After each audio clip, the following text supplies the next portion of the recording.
సంఘటిత కార్మికులకి అన్నం పెట్టే రైతాంగానికి కష్టపడే ప్రతి ఒక్కరికి మేడే శుభాకాంక్షలు.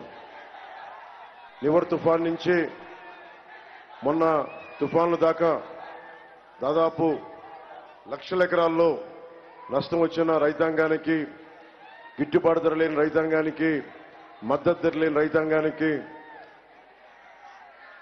మీరు పడుతున్న బాధలు నేను 2 సార్లు నన్ను మండపేట రప్పించినాయి.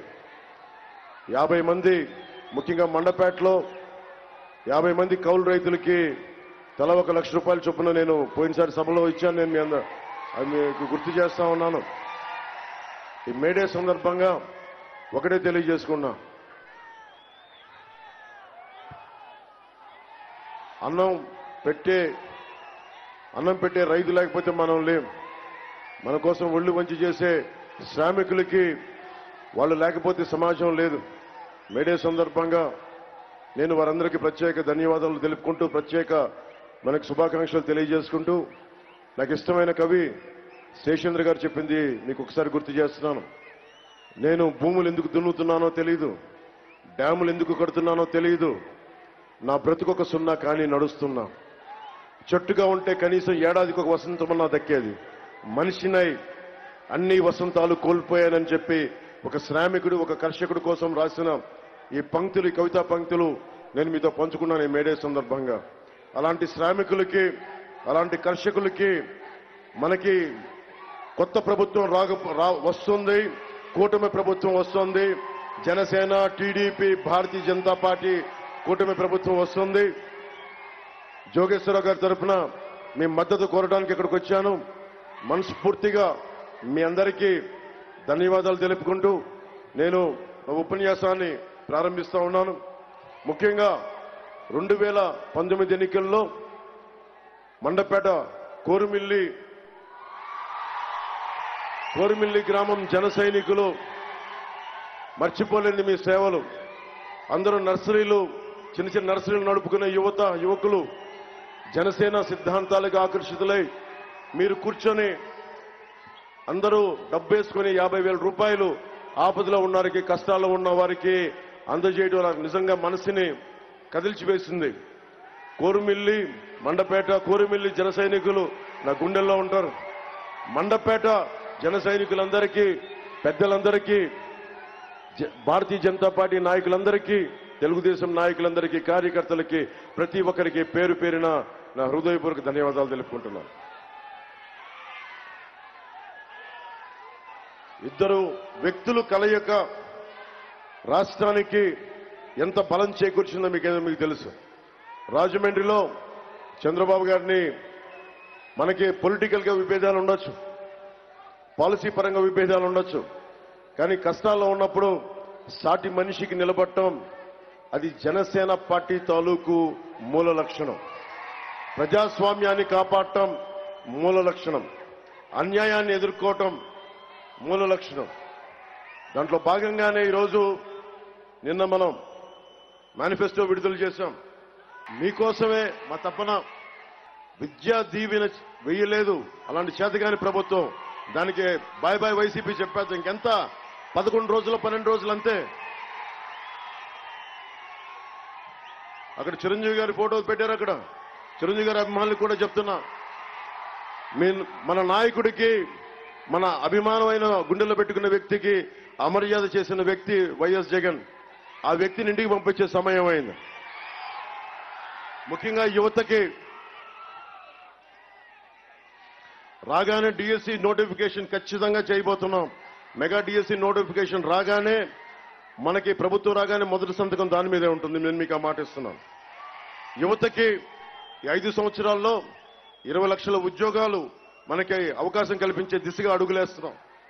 దాదాపు నిరుద్యోగంతో బాధపడుతున్న యువతకి, ఉపాధి లేని యువతకి 3,000 రూపాయలు నిరుద్యోగ భృతి, ప్రతి స్కూల్కి వెళ్లే ప్రతి విద్యార్థికి 15,000 రూపాయలు, ముఖ్యంగా కష్టంలో కన్నీటితో ఉన్న రైతుకి 20,000 ఆర్థిక సాయం, కౌలు రైతులకి గుర్తింపు కార్డులు ఇచ్చే బాధ్యత కూటమి ప్రభుత్వం తీసుకుంటుంది.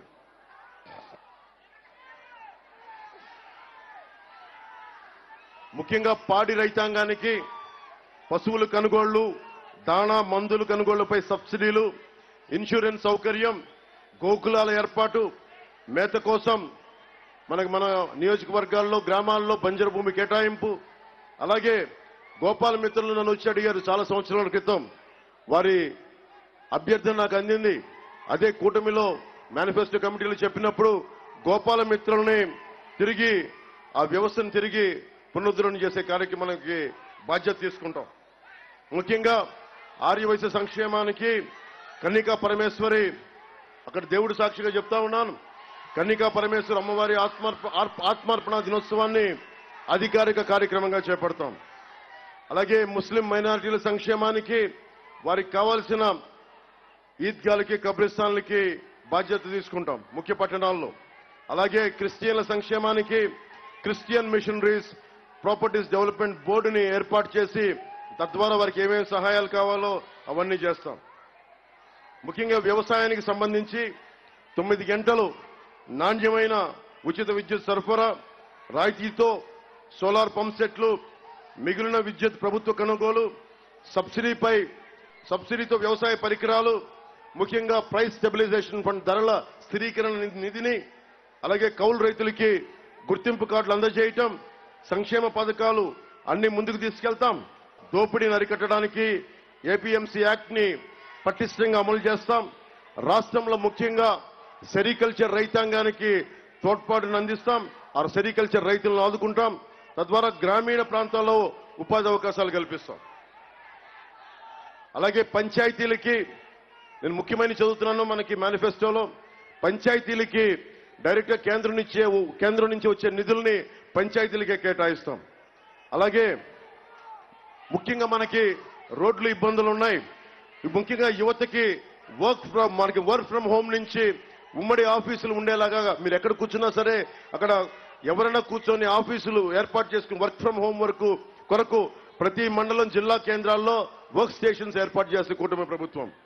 అలాగే ప్రతి ఇంటికి రక్షిత మంచినీరు, గ్రామాల నుంచి మండల కేంద్రాలకి, జిల్లా కేంద్రాలకి రోడ్ల నిర్మాణం. అలాగే ముఖ్యంగా హరీష్ గారు ఉన్నారు. మన అంబేద్కర్ కోనసీమ జిల్లాని పార్లమెంట్ అభ్యర్థిగా పోటీ చేస్తున్నారు. నేను చంద్రబాబు గారు ఒకటే మాట్లాడుకున్నాం. ఎన్ని బలమైన మనకి వాగ్దానాలు ఇచ్చినా మనం బలోపేతం చేయాల్సింది వ్యవస్థల్ని బలోపేతం చేయాలి. పోలీస్, రెవెన్యూ, అన్ని రకాల పౌర సరఫరాల వ్యవస్థని వైఎస్ జగన్ ఏం చేశారు? కూర్చోబెట్టి అక్కడ ద్వారంపూడి చంద్రశేఖర్ రెడ్డి గారి ఇంట్లోనే 3 పదవులు. రైతు పొట్ట కొడుతోంది, ఒక కుటుంబం కొట్టేస్తుంది. వైఎస్ జగన్ క్లాస్ వార్ గురించి మాట్లాడతాడు.